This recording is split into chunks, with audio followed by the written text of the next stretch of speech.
En el video anterior les conté cómo es que el riñón reabsorbía bicarbonato. Ahí les dejé el link por si no lo vieron. En este les voy a contar cómo es que el riñón logra formar bicarbonato nuevo y por qué el mecanismo de formación de nuevo bicarbonato es distinto al de la reabsorción. Recordemos entonces que el riñón, con respecto al bicarbonato, realiza dos funciones. Reabsorbe el bicarbonato que se filtró en los glomérulos y forma bicarbonato nuevo para reemplazar al que se perdió, amortiguando los ácidos fijos del cuerpo. Hoy nos vamos a dedicar a ver cómo es que el riñón sintetiza ese nuevo bicarbonato. Pero, ¿por qué es tan importante fabricar bicarbonato nuevo? Recordemos, fíjense en mi video anterior, que el cuerpo tiene un metabolismo ácido y fabrica por día 70 miliequivalentes de ácidos no volátiles. Si esos quedaran sueltos en la sangre, bajarían rápidamente el pH. Pero, dado que hay amortiguadores de pH en la sangre, principalmente el bicarbonato, este reacciona con estos ácidos no volátiles para formar sales de ácido, dióxido de carbono y agua. El dióxido de carbono lo podemos eliminar a través de los pulmones. Las sales del ácido son neutras y entonces podemos esperar a que se filtren en el riñón y se eliminen por la orina. El problema es el bicarbonato. Recuerden en mi video anterior que les expliqué por qué teníamos en total 84 miliequivalentes de bicarbonato circulando por sangre, pero si usamos de esos 84 miliequivalentes, 70 miliequivalentes por día para bufferear los ácidos no volátiles que formamos, nos quedarían solo 14 miliequivalentes de bicarbonato en total, con lo cual no llegaríamos a ninguna parte al día siguiente cuando generáramos nuevos ácidos no volátiles. Por lo tanto, necesitamos fabricar de nuevo ese bicarbonato que perdimos amortiguando los ácidos fijos. ¿Y cuál es el mecanismo de síntesis de nuevo bicarbonato? Para sintetizar nuevo bicarbonato, partimos de dióxido de carbono intracelular, que junto con el agua reacciona con la anhidrasa carbónica de tipo 2 intracelular para formar bicarbonato y protones.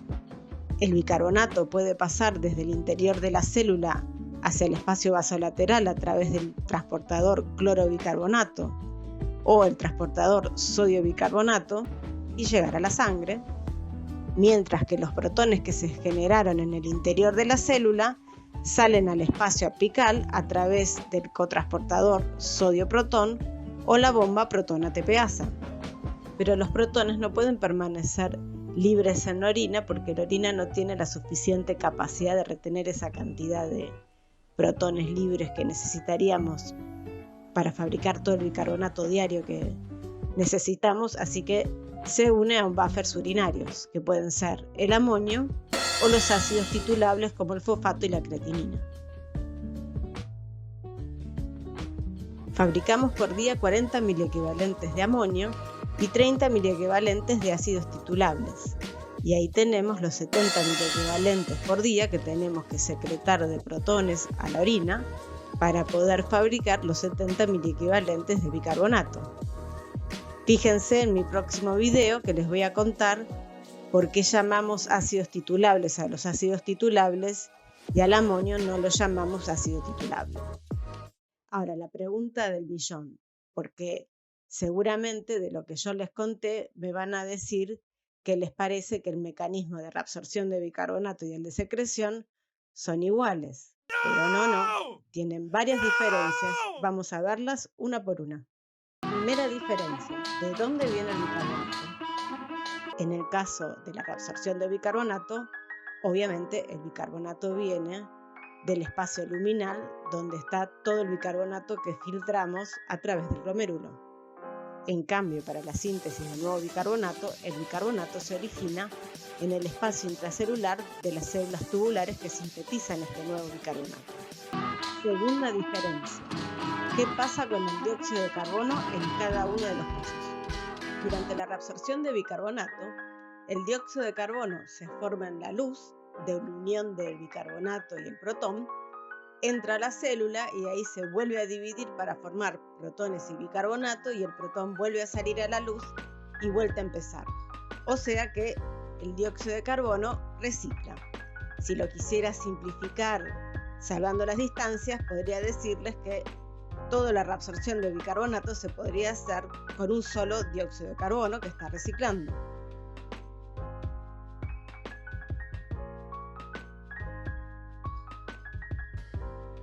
En la síntesis del nuevo bicarbonato, en cambio, el origen del dióxido de carbono es intracelular, el metabolismo de la célula. Y como no recicla, necesitamos un dióxido de carbono nuevo por cada nuevo bicarbonato que fabricamos. Tercera diferencia. ¿Qué pasa con los protones que se secretan a la luz tubular? En la reabsorción de bicarbonato, los protones secretados se combinan con el bicarbonato a reabsorber que está en la luz para formar de nuevo dióxido de carbono. Ese es el reciclado que veníamos hablando. En cambio, en la síntesis de nuevo bicarbonato, los protones secretados se unen a un buffer urinario para después ser eliminados en orina. Cuarta diferencia. ¿Cuál es la función de cada uno de los dos mecanismos? La reabsorción de bicarbonato es necesaria para mantener el estado ácido-base, eso es, si podemos reabsorber el 100% de bicarbonato.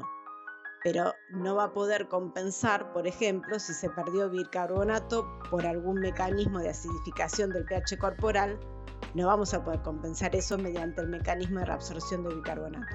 En cambio, la síntesis de nuevo bicarbonato sí compensa las pérdidas corporales de bicarbonato y además puede modularse.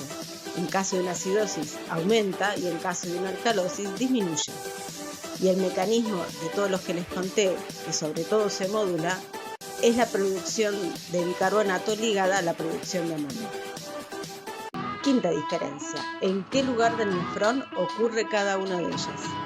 Aunque hay un poco de reabsorción de bicarbonato en otras partes de la nefrona, básicamente la reabsorción de bicarbonato ocurre en el túbulo contorneado proximal. La síntesis de nuevo bicarbonato es más compleja. En el caso a la que está ligada a amonio, el amonio se sintetiza en el túbulo contorneado proximal. Sin embargo, una parte del amonio se recicla en el asa ascendente de Henle porque el amonio puede pasar por los mismos transportadores por los cuales se transporta el potasio. Entonces, en este segmento, por donde reabsorbemos potasio, se reabsorbe también amonio.